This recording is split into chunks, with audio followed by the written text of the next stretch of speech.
Ooh, ah, ah.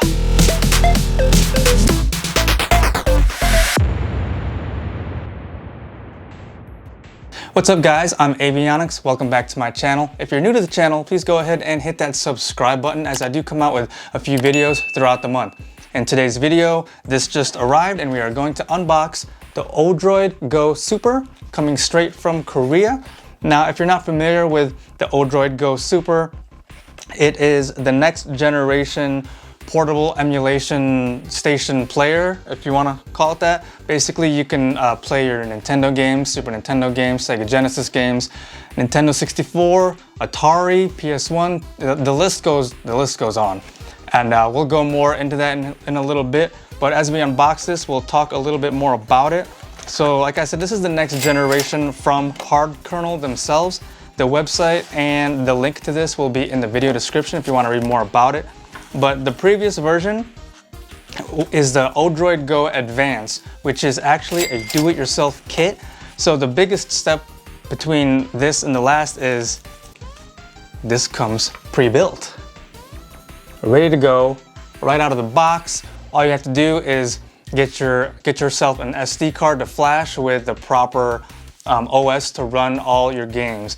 Now this looks just like a Nintendo Switch almost. Matter of fact, let me go ahead and get that real quick. All right, so here's my Nintendo Switch.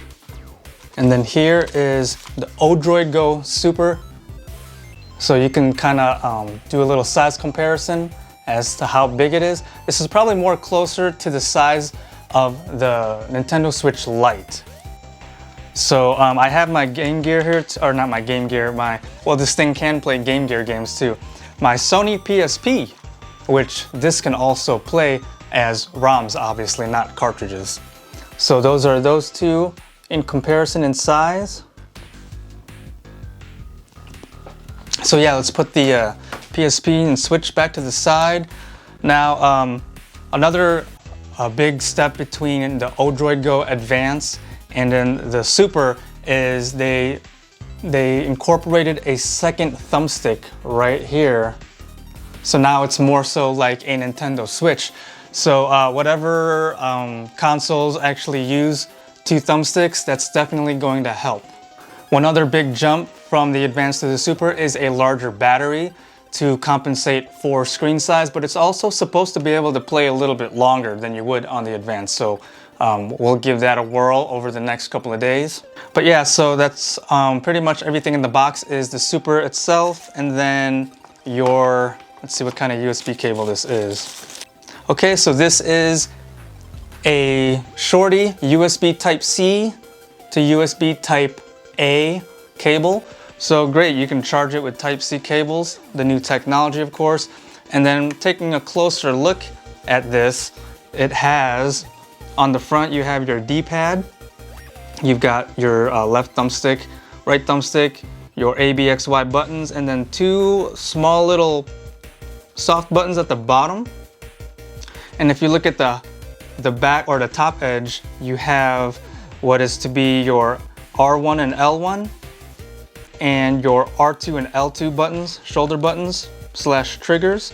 And you have a USB port, regular Type A, you have your Type C right next to it. You've got a headphone jack and you've got volume buttons. And then over there on the far end, you have your power button. Now on the back side or on the bottom side, you have one little speaker and your vent for cooling. All right, now my favorite part of unboxing, the film. So as I mentioned, you will need to flash an SD card.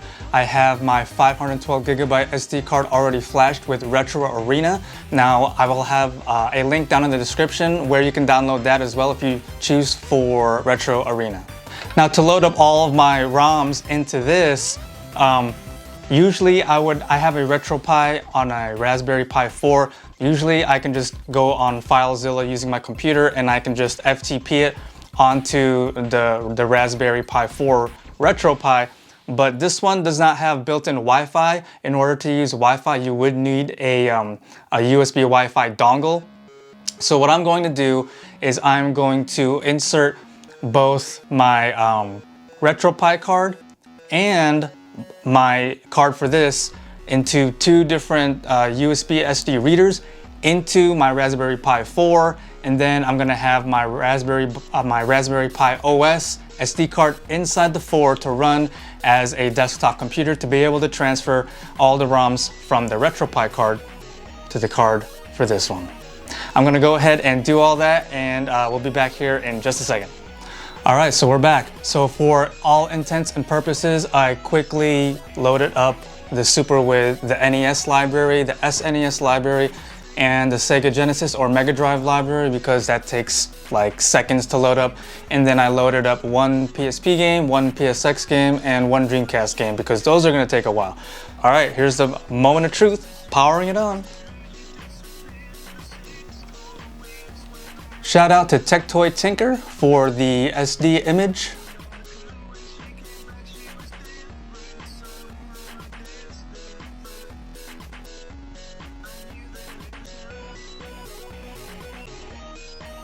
All right, so here we go. We're at the dashboard, and now let's take a closer look at things. All right, let's go ahead and try a Dreamcast game. The game I quickly transferred over was 4-Wheel Thunder.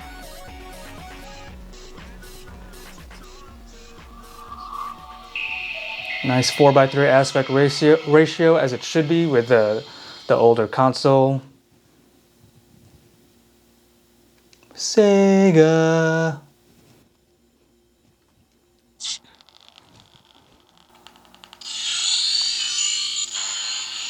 Running smooth so far in the intro splash screen of the game.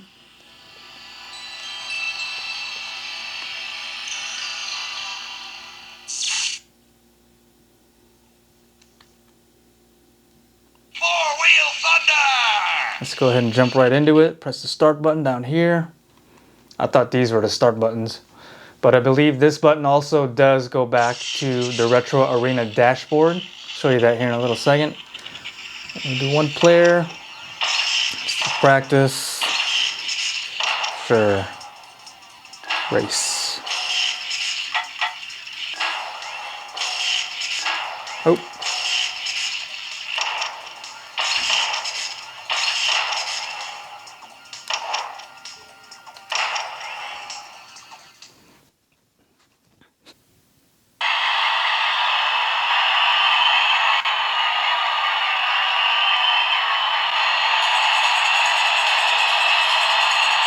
To be able to play Dreamcast games is one of the cool things I wanted to get or accomplish while oh,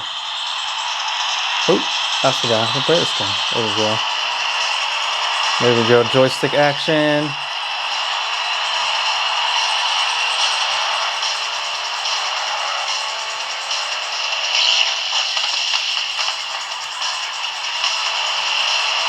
Acceleration button is the top right button.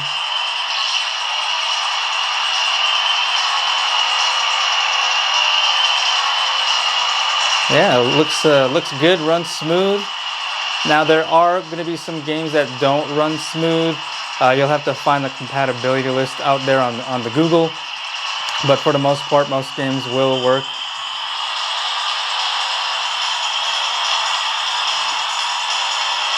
I could be wrong though. With the new processor in the ODROID-GO Super, it might be able to handle everything, any kind of game, retro console you throw at it that's on the compatibility list for this portable emulation.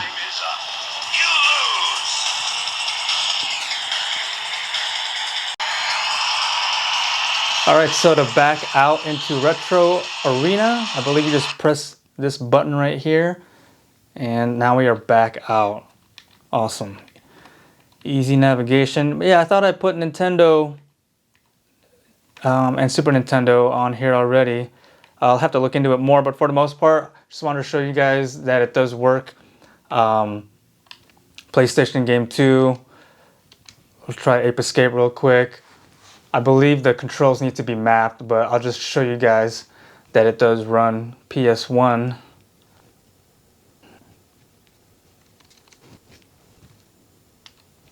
There we go, Ape Escape intro. Start it up. Like I said, the controls need to be mapped properly.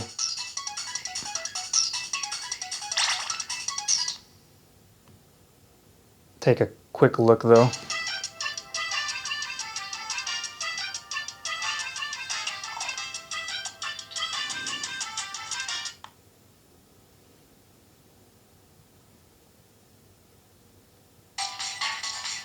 Spike, can you hear me? You must listen carefully.